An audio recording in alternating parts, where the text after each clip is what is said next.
It really was the K-Mart of human experimentation from 1951 to 1974. Holmesburg Prison closed in 1996, but Alan Hornblum says what happened during the 50s, 60s, and 70s will live on forever. The researcher showed us photos inside his book, Acres of Skin. What you see in this bottom picture is the prototypic experiment that took place at Holmesburg. In some cases, it could just be very plain soap. In other cases, it could be a carcinogenic chemical. The inmates were never told. Hornblum was a literacy instructor at the prison in the 1970s when he noticed many black prisoners in bad shape. He says UPenn dermatologist Albert Kligman led experiments on prisoners. The inmates were paid $1 a day, but it cost them their health.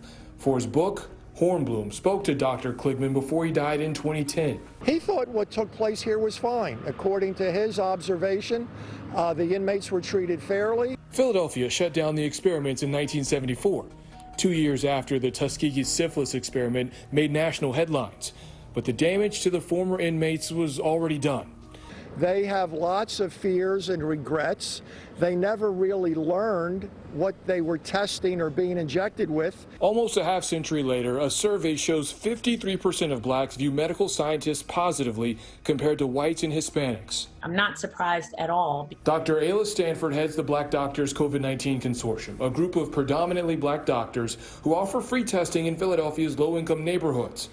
Black communities in Philadelphia have a disproportionately high number of COVID cases and deaths.